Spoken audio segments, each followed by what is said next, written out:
이 시간 우리에게 주시는 하나님 말씀은 창세기 22장 1절에서 4절 말씀, 또 14절에서 18절 말씀입니다.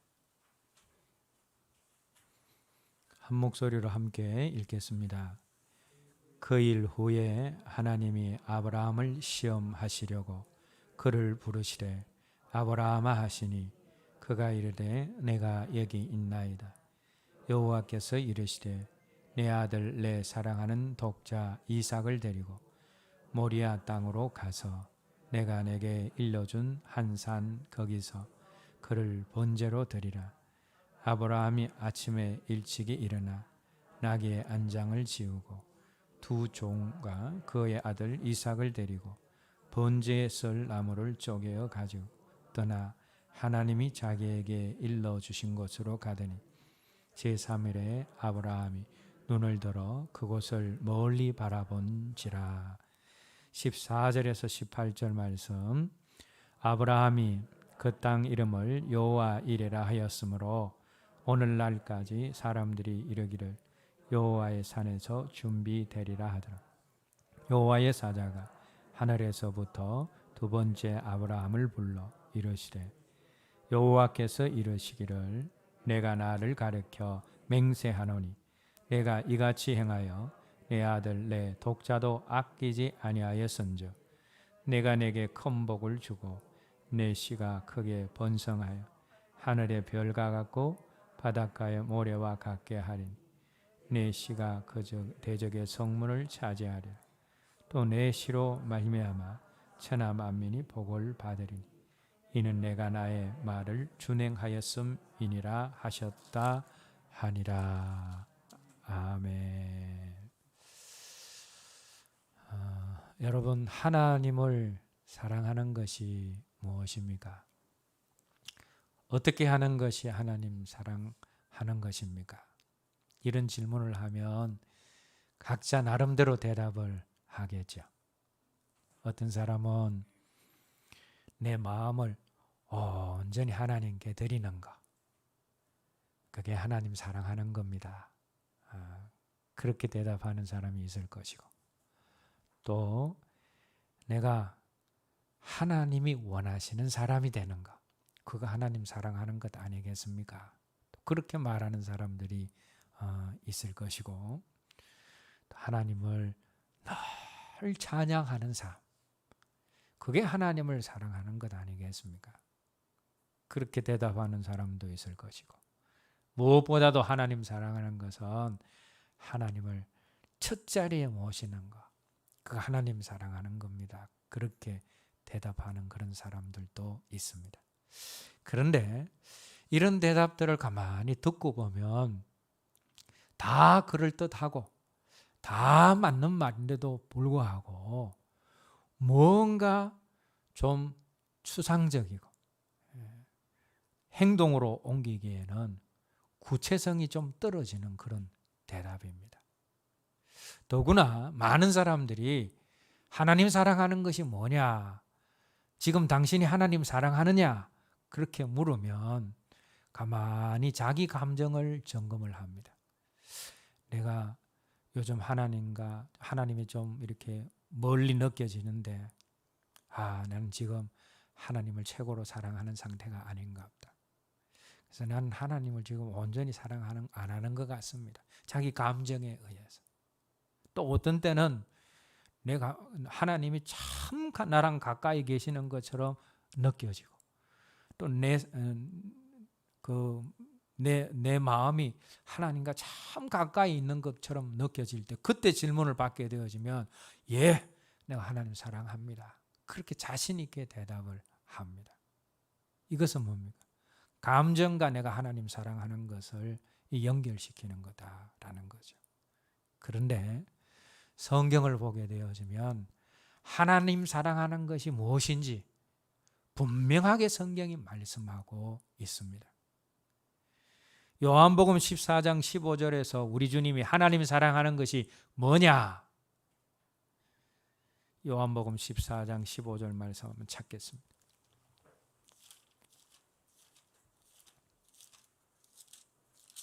요한복음 14장 15절 말씀.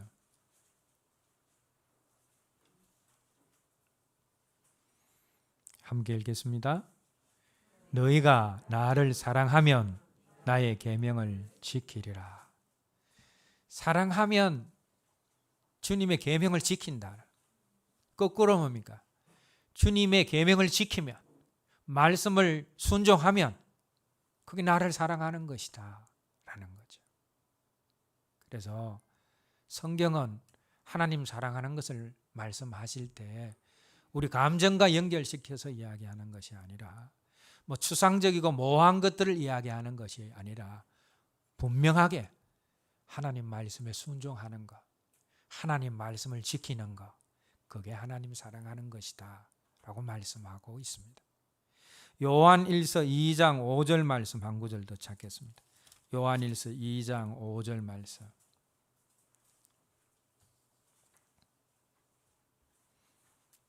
함께 읽겠습니다. 누구든지 그의 말씀을 지키는 자는 하나님의 사랑이 참으로 그 속에서 온전하게 되었나니 이로써 우리가 그의 안에 있는 줄을 아노라. 여기 보시면 하나님의 사랑이, 그런데 하나님을 사랑하는 그 사랑이 그 속에서 온전하게 된 사람이 누구냐? 그의 말씀을 지키는 자다라는 겁니다. 여러분, 내가 하나님을 사랑하는 온전한 사람이 되려면 말씀을 지켜야 된다라는 거죠. 여기 나오는 말씀을 지키는 자 할 때 지키다라는 동사는 현재형으로 사용되고 있다라고 했습니다. 이 헬라의 현재형의 용법은 뭡니까? 과거부터 지금까지 계속하고 있다라는 겁니다. 그러면 이 말씀을 다시 한번 풀면 어떻습니까? 하나님의 말씀을 과거부터 지금까지 지속적으로 지키는 사람은 그 사람이 하나님을 온전히 사랑하는 사람이다라는 겁니다. 그래서 여러분, 하나님 말씀에 순종하는 순종의 수준이 우리가 하나님을 사랑하는 수준이 되어진다라는 겁니다. 내가 말씀을 지키는 정도가 내가 하나님을 사랑하는 정도가 되어진다라는 거죠. 그러면 오늘 본문 속에 아브라함은 얼마만큼 하나님을 사랑을 했습니까? 자기의 생명보다 더 귀한 100세 때 얻은 이삭, 그 이삭을 번제로 드릴 만큼 하나님을 사랑했다라는 겁니다.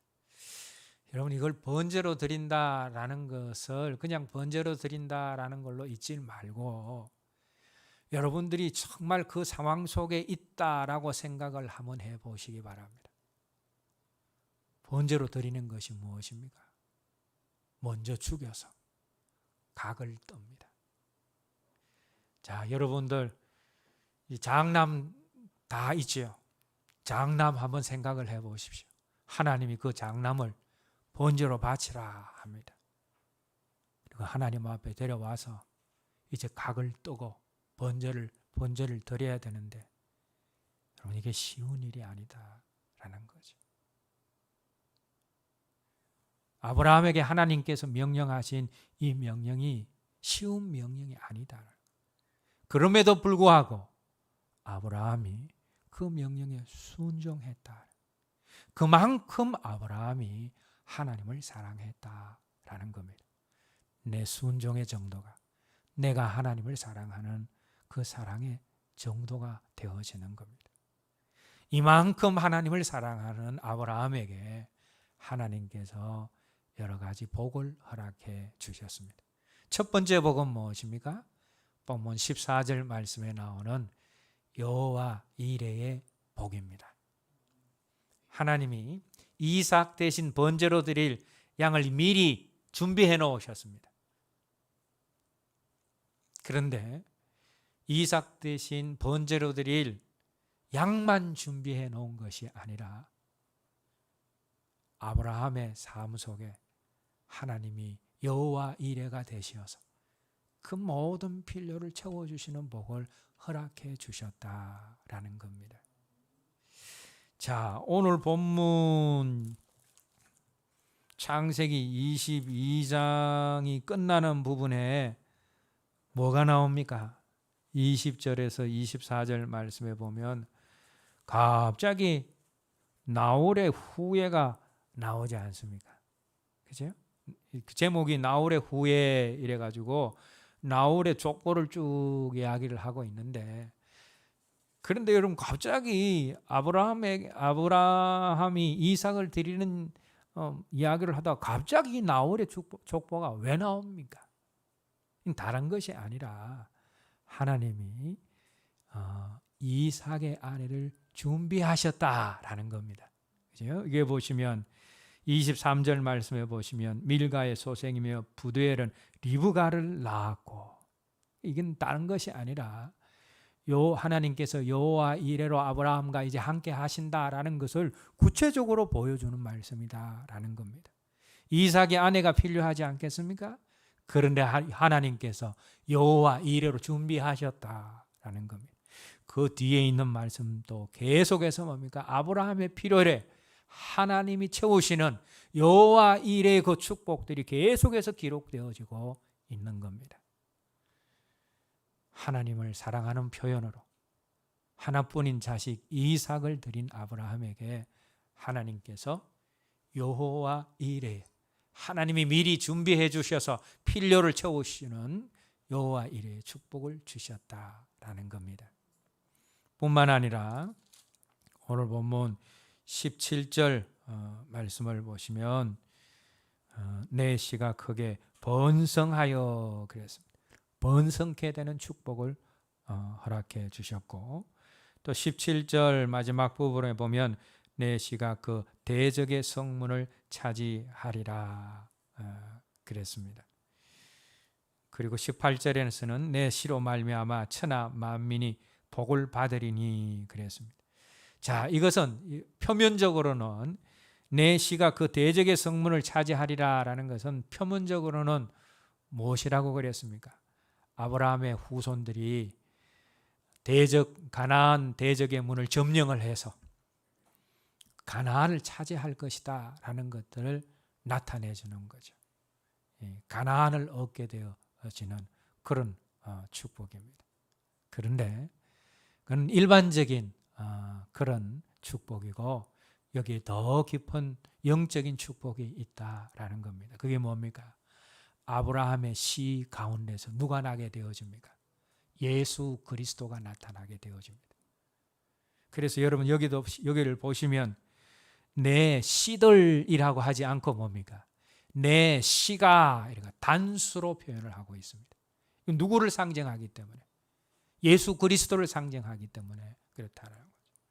그래서 여러분 예수 그리스도로 말미암아 얻게 되는 구원, 또 예수 그리스도로 말미암아 얻게 되어지는 승리, 그것이 아브라함에게 하나님이 허락하신 또 다른 축복이다라는 겁니다.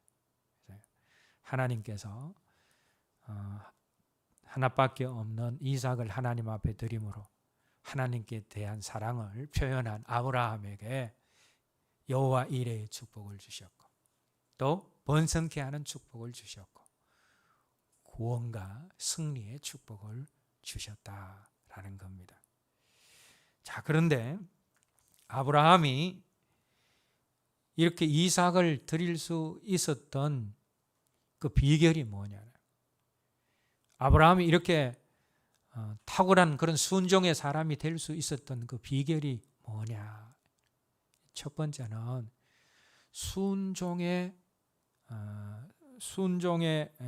초점을 맞추기보다는 그 순종을 하라고 하신 하나님께 늘 초점을 맞추고 있었기 때문이다라는 겁니다. 아브라함이 순종할 수 있었던, 이삭을 바치라라는 말씀에 순종할 수 있었던 비결을 히브리서 11장 17절에서 19절 말씀에서 말씀하고 있습니다. 찾겠습니다. 히브리서 11장 17절에서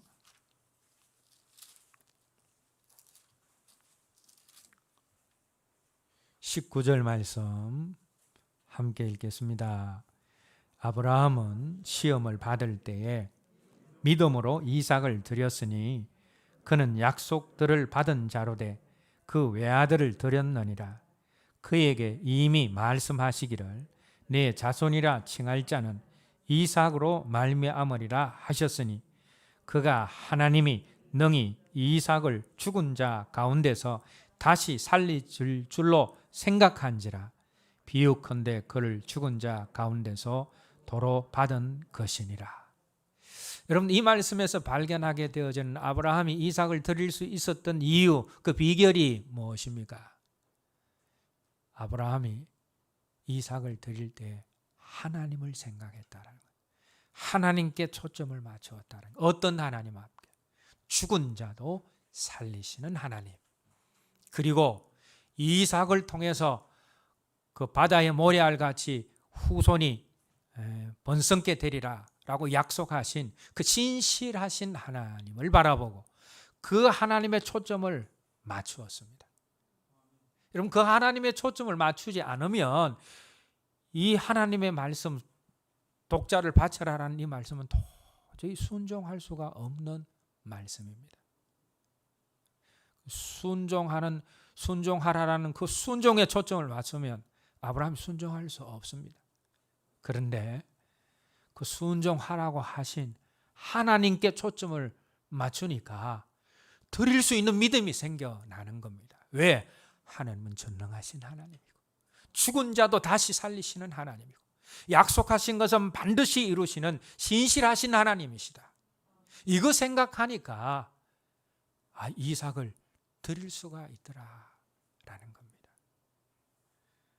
여러분, 우리도 마찬가지입니다. 우리도 어떻게 할 때 순종을 잘 할 수 있느냐? 우리가 하나님 앞에 초점을 맞춰야 됩니다. 하나님이 어떤 분이십니까? 나보다 나를 더 잘 아시는 분이시고 나보다 모든 것을 더 잘 하실 수 있는 전능하신 분이시고 나보다 나를 더 사랑하시는 하나님이시다.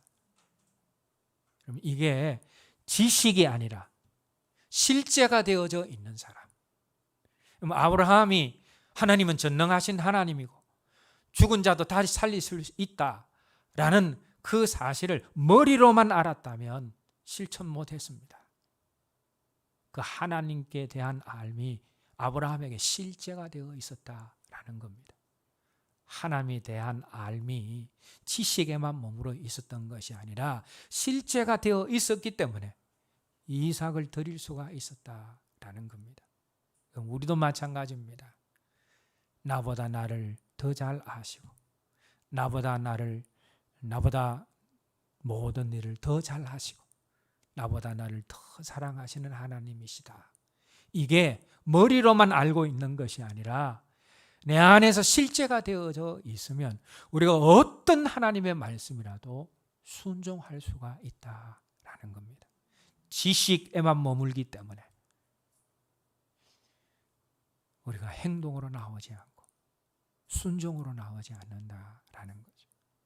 그래서 아브라함이 순종을 잘 할 수 있었던 것은 하나님께 대한 지식이 실제가 되어 있었기 때문이고 그리고 아브라함이 늘 그 하나님께 초점을 맞추며 살아갔기 때문에 어느 날 갑자기 이삭을 드리라 할 때도 드릴 수가 있었다라는 겁니다.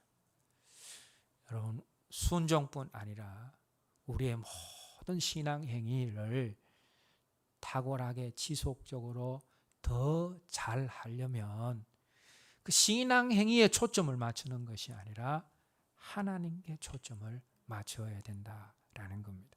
히브리서 12장 1절에서 2절 말씀 찾겠습니다. 히브리서 12장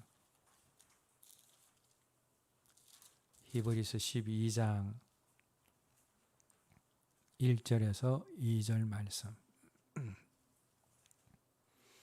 함께 읽겠습니다. 이러므로 우리에게 구름같이 둘러싼 허다한 정인들이 있으니 모든 무거운 것과 얽매이기 쉬운 죄를 벗어버리고 인내로서 우리 앞에 당한 경주를 하며 믿음의 주요 또 온전하게 하시는 예수를 바라보자. 그는 가 기쁨을 위하여 십자가를 참아사 부끄러움을 개의치 아니하시더니 하나님 보좌 우편에 앉으셨느니라. 여러분, 히브리서 기자가 우리 믿음의 삶을 뭐로 표현하고 있느냐 하면 1장 마지막 부분에서 경주로 표현하고 있습니다. 그런데 이 믿음의 경주를 잘 하게 되는 사람은 어떤 사람이냐? 2절 말씀을 보게 되어지면 예수를 바라보자. 주님께 늘 초점을 맞추며 살아가는 사람. 그 사람이 믿음의 경주를 잘할 수 있다라는 거죠. 여러분, 이 믿음의 경주 속에는 여러 가지 우리의 신앙행위가 포함이 되어져 있습니다. 기도도 포함이 되어져 있고, 섬김도 포함이 되어져 있고, 헌신도 포함이 되어져 있고, 감사도 포함이 되어져 있고, 찬양도 포함이 되어져 있고. 그런데 이 모든 믿음의 경주를 잘 달리는 사람이 어떤 사람이냐? 하나님께 늘 초점을 맞추고 있는 사람이다라는 겁니다. 여러분, 우리가 기도를 하게 되어지면 순수한 마음으로 또 진실한 마음으로 기도를 하게 되어지면 기도의 응답을 받게 되어집니다. 기도의 능력을 체험하게 되어집니다. 그때 많은 사람들이 기도를 신뢰하는 자리로 가는데 그러면 안 된다라는 겁니다. 그 기도의 응답을 주시는 하나님을 신뢰하고 하나님을 바라보아야지, 그 기도를 해서 내가 응답을 받았다고 기도의 능력을 신뢰하고 하나님 바라보지 않게 되어지면 그 사람은 기도에 매이는 사람으로 갈 수가 있습니다. 여러분, 우리가 나쁜 것에도 매일 수 있지만 좋은 것에도 매일 수 있습니다. 선교, 먼 나라에 가서 하는 선교, 하나님 기뻐하시는 겁니다. 잘 해야 되겠죠. 가든지 보내든지 그 사명을 우리가 감당을 해야 되겠죠. 그러나 선교에 매이면 안 됩니다. 왜 매이게 되어지느냐? 선교하게 하시는 하나님을 안 바라보고 선교 자체를 목적으로 삼고 거기에 초점을 맞추다 보게 되어지면 선교 안 가는 사람들이 신앙 없는 사람들처럼 보이고 비판하고 정죄하고 하는 그런 자리로 가는 겁니다. 여러분, 무엇이든지 매이면 그것은 우리에게 영적인 유익이 아니라 오히려 영적인 해가 되기 쉽습니다. 내가 매인 그것이 나한테 우상으로 다가올 수 있기 때문이라는 거죠. 여러분, 우리가 성령님을 내조하시는 성령님뿐만 아니라 임하시는 성령님을 인정하게 되어지면 그 임하시는 성령님이 우리에게 주시는 은사를 경험하게 되어집니다. 많은 사람들이 은사를 경험하게 되어지면 은사가 너무 좋으니까 그 은사에 자꾸 매입니다. 어떻게 하면 내가 더 많은 은사를 받을까? 어떻게 하면 내가 더 강력한 은사를 추구할까? 그 은사에 자꾸 매이는데 이게 사단의 전략이다라는 겁니다. 여러분, 우리가 은사를 주시는 성령님에 집중하고 초점을 맞추어야지, 은사에 초점을 맞추는 순간 내가 은사에 매이는 사람이 되어진다. 그 사람은 더 이상 은사적인 진보가 없게 되어집니다. 그래서 여러분, 우리가 기도를 하든지 찬양을 할 때도 마찬가지죠. 우리가 찬양을 할 때도 그 찬양의 대상이신 하나님께 집중을 해야지, 그 찬양의 능력에 집중하다 보면 찬양도 우상이 되어질 수 있다라는 겁니다. 그래서 여러분, 우리의 모든 신앙 행위를 탁월하게 지속적으로 잘 하려면 하나님께 초점을 맞춰야 된다라는 겁니다. 순종도 마찬가지입니다. 아브라함이 하나님께 초점을 맞추었습니다. 전능하신 하나님, 약속을 지키시는 하나님, 그것이 자기 안에서, 아브라함 안에서 실제가 되었고 그 실제가 된 믿음으로 말미암아 이삭을 기꺼이 드릴 수 있었다라는 겁니다. 순종을 잘 하려면 우리에게 순종하라라고 명령하신 그 하나님께 초점을 맞추어야 된다라는 겁니다. 두 번째로 우리가 순종을 잘 하려면 적시해야 됩니다. 말씀을 듣고 순종해야 되겠다라는 마음의 결단이 있으면 그때 해야 된다. 성령이 감동을 주시면 그때 즉시 해야 된다라는 거예요. 시간이 지나게 되어지면 그 열정들이, 순종해야겠다는 열정들이 점점 식어지고 나중에는 마음이 더 강팍하게 되어서 순종을 더 못하는 자리로 가게 되어진다라는 겁니다. 여러분, 바로가 첫 번째 재앙을 만났을 때 순종했으면, 보내라 할 때 보냈으면 얼마나 좋겠습니까? 순종을 자꾸 지체하는 겁니다. 나중에 시간이 가면 갈수록 뭡니까? 마음이 완전히 강팍하게 되어집니다. 그래서 뭡니까? 장자가 죽는 그런 엄청난 재앙까지 경험하고 항복하는 겁니다. 여러분, 순종은 적시로 해야 된다라는 겁니다. 아브라함이 너 이삭을 번제로 바쳐라 했을 때 자고 일어나서 그 다음 바로 아침 일찍이 이삭을 데리고 종들과 함께 하나님 가라 하신 모리아산으로 올라갔다. 여러분, 생각하고 따지고 고민하고 그럼 점점 순종 못하게 되어집니다. 그리고 순종을 잘 하려면 부부가 하나가 돼야 됩니다. 내가 하고 싶어도 남편이 하나가 안 되어 있으면 순종을 제대로 못합니다. 그래서 부부가 하나 되는 것이 참 중요하다라는 겁니다. 여러분, 아브라함이 이 순종을 할 때 아브라함의 아내가 누굽니까? 사라와 하나가 딱 되어져 있습니다. 만약에 사라가 하나가 안 되었다면 울고 불고 난리가 났겠죠. 차라리 내를 바쳐라. 이삭은 안 돼. 그렇게 했겠죠. 그런데 성경은 그렇게 말씀하고 있지 않습니다. 베드로전서 3장 6절 말씀 찾겠습니다. 베드로전서 3장 6절 말씀.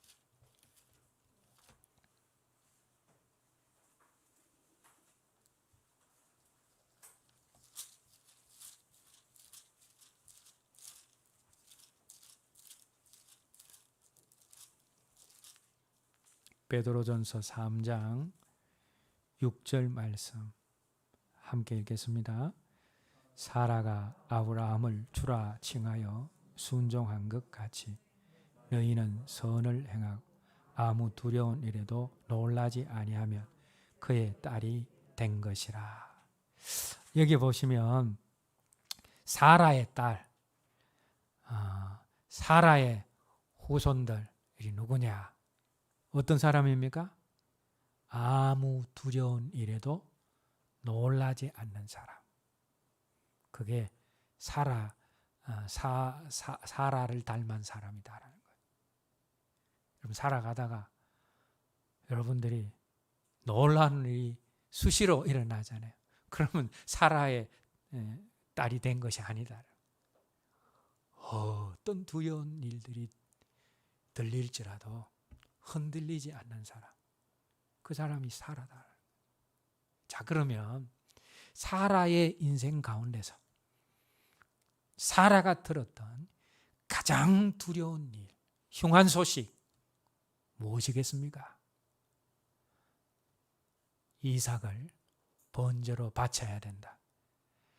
그것보다 더 흉한 소식, 더 두려운 소식이 어디 있겠습니까?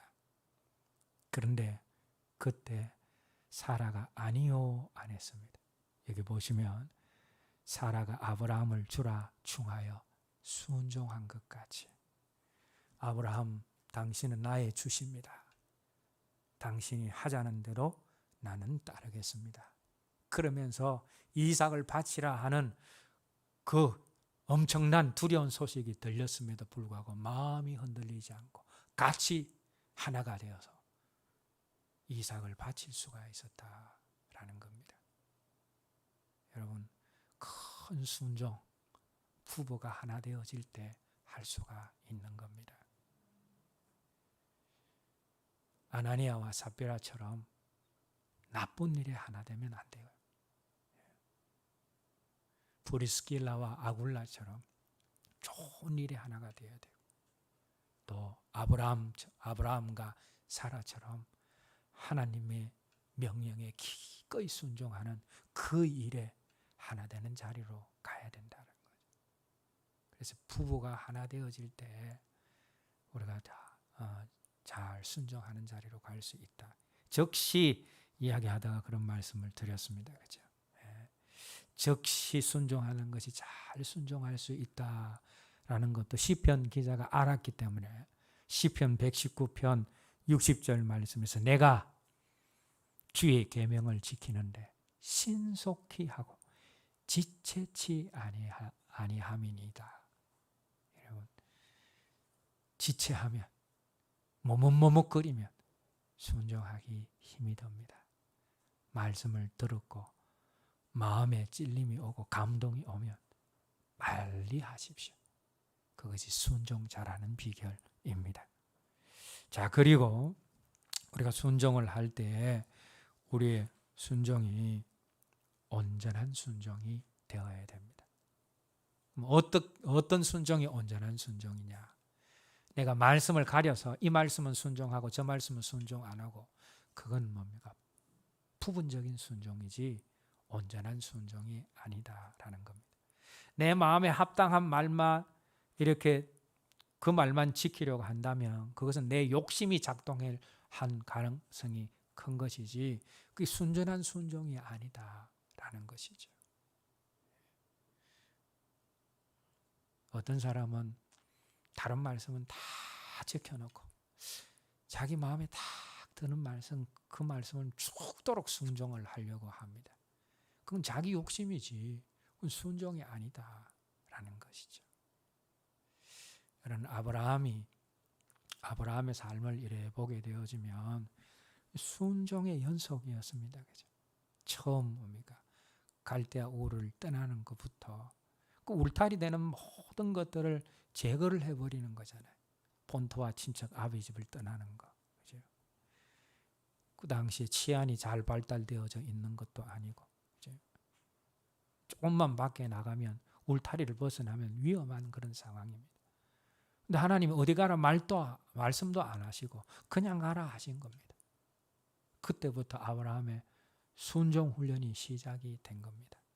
그래서 계속해서 크고 작은 하나님의 명령에 순종하는 자리로 갔습니다. 최선을 다한 거죠. 그러다 보니 뭡니까?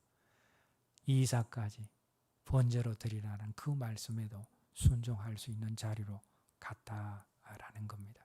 그래서 여러분, 우리가 하나님의 말씀은 내가 골라서 지키면 안 된다라는 거죠. 여호수아서 1장 8절 말씀, 하나님께서 여호수아에게 하신 말씀이죠. 찾겠습니다. 이 여호수아서 1장 8절 말씀.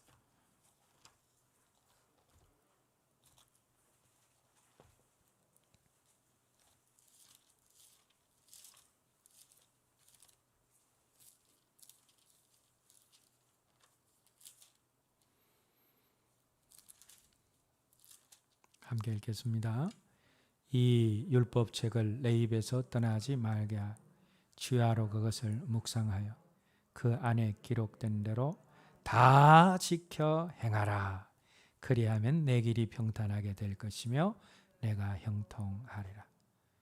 부분적으로 선택해서? 아닙니다. 다 지켜 행하라 그랬습니다.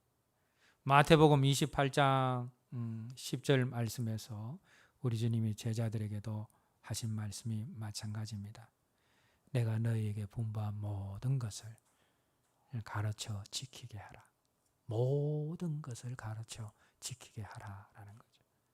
그래서 여러분, 우리가 순종할 말씀을 선택해서 골라서 지켜서는 안 된다라는 겁니다. 그리고 우리 입술에서 다른 건 다 지켜도 이것만은 절대 못해, 이런 말이 나와서는 안 된다라는 겁니다. 우리가 신부되고 용사되는 것도 마찬가지입니다. 제가 이렇게 짠 거 아닙니다. 성령님이 하나하나 감사 다음에 말씀이고, 말씀 다음에 예배고, 예배 다음에 교제고, 교제 다음에 섬김이고, 섬김 다음에 하나님을 기뻐하며, 이게 계속해서 돌아갈 때 신부되고 용사되어지는 자리로 간다. 성령님이 주신 겁니다. 그런데 여러분, 잘 안 된다고 빼면 안 된다는 거죠. 나는 교제가 안 돼. 다른 거는 다 잘 되어도 교제는 죽어도 못 하겠다. 그래서 스톱한다면 친부되고 용사되는 자리로 가지 못하는 겁니다. 주신 말씀은 뭡니까? 다 애쓰고 힘써서 지킬 수 있어야 됩니다. 그럴 때 하나님 기뻐하시는, 원하시는 자리에 갈 수가 있다라는 겁니다.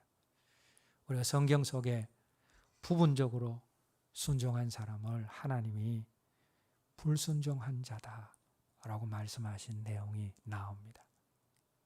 누굽니까? 사울왕입니다.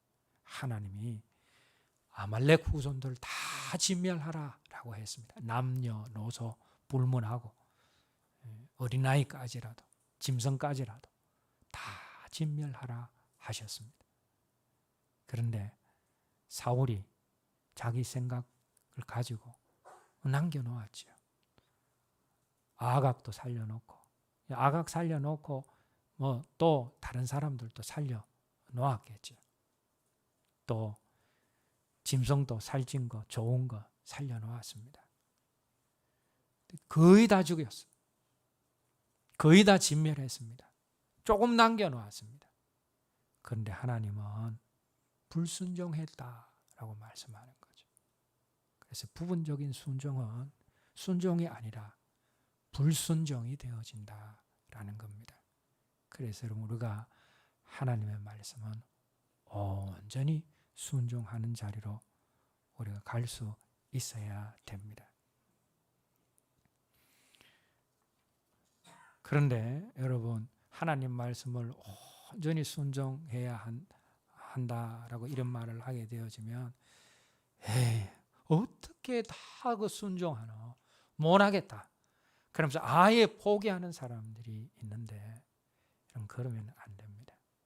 내 힘으로는 할 수 없지만 성령이 도우시면 할 수가 있는 겁니다.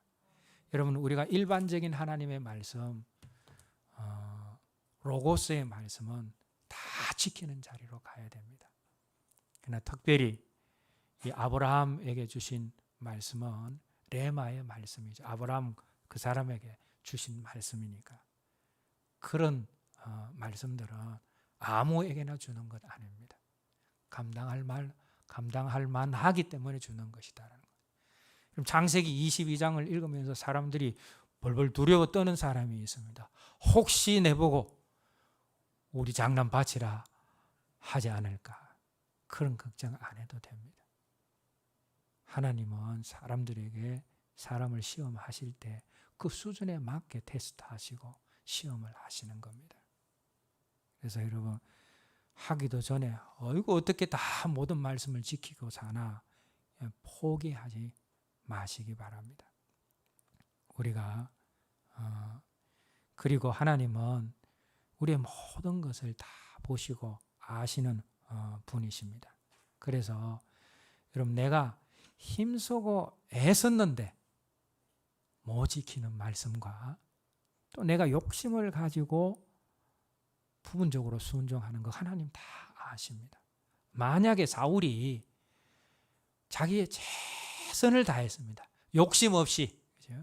이거 남겨가지고 내가 제해야지 하는 그런 욕심 없이, 살려가지고 내 정치에 사용해야지 이런 욕심 없이 최선을 다하다가 잘 못 지킨 거, 그 하나님 다 아시죠.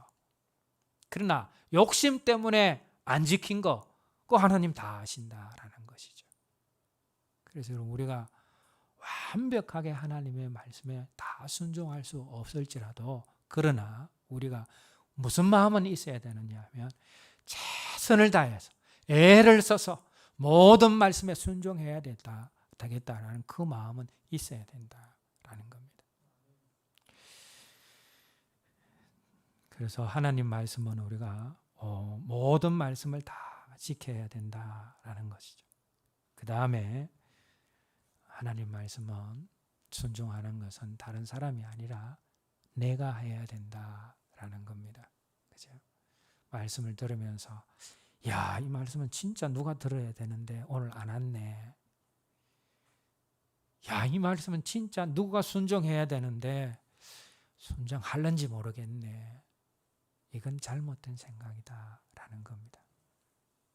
말씀을 들었을 때 적용의 대상은 바로 나 자신이다 라는 거죠. 순종해야 할 사람은 나 자신이다 라는 겁니다. 솔로몬이 다윗에게 유언을 받습니다. 다윗이 한 유언은 다윗의 삶의 결정체입니다. 내가 순종하는 삶을 살았더니 하나님이 내 인생 전체를 형통케 하셨다. 그런데 나는 나고 너는 너다. 나는 지금까지 하나님 말씀에 힘써 순종했으니 이제는 네가 순종해서 형통한 자리로 가야 된다. 그걸 유언으로 남긴 거죠. 근데 여러분, 다윗의 심정이 여러분들이 지금 다윗이 되었다라고 생각을 해 보십시오. 왕이었기 때문에 아들 솔로몬에게 남겨줄 수 있는 크고 귀한 것들이 엄청납니다. 그죠? 왕국 물려갑니다. 왕국 안에 있는 부유함, 그것도 솔로몬에게 물려주게 되어집니다. 왕이니까 얼마나 줄 것이 많습니까? 그런데 다윗은 그 모든 것보다 무엇을 더 소중하게 여겼습니까? 하나님의 말씀에 순종하는 것을 더 소중하게 여겼습니다. 이거 다 제쳐놓고 너가 순종만 하게 되어지면 이거 다 누리게 되어진다. 그죠? 그런데 아무리 많은 건 내게 물려서 받았을지라도 순종하는 삶이 없으면 물려받은 그것이 해가 되어진다라는 것을 다윗이 알았다라는 겁니다.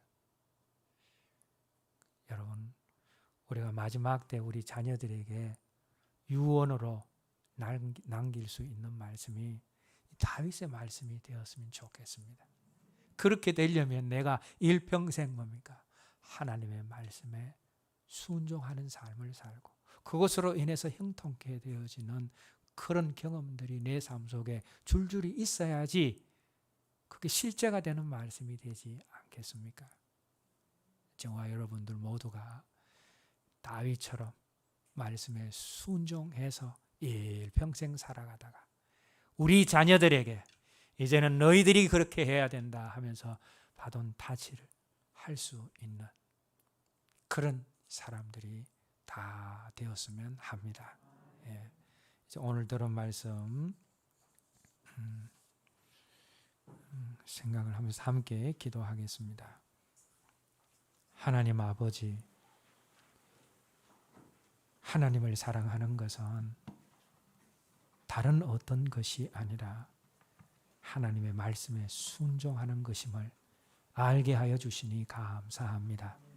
내 순종의 수준이 하나님 사랑의 수준이고 내 순종의 정도가 하나님 사랑의 정도인데 우리의 순종이 아브라함처럼 자신의 가장 소중한 것까지도 드릴 수 있는 그 순종의 자리에 가게 하여 주시옵소서. 온전한 순종을 하게 하여 주시옵시고 즉시 순종하게 하여 주시옵시고 하나님께 초점을 맞추는 삶을 살아가게 하여 주시고 다른 사람 아닌 내가 순종하는 삶을 살아가서 순종하는 자에게 약속하신 하나님의 복을 경험하며 맛보며 살아가는 저희들이 되게 하여 주시옵소서. 예수님 이름으로 기도드립니다. 아멘.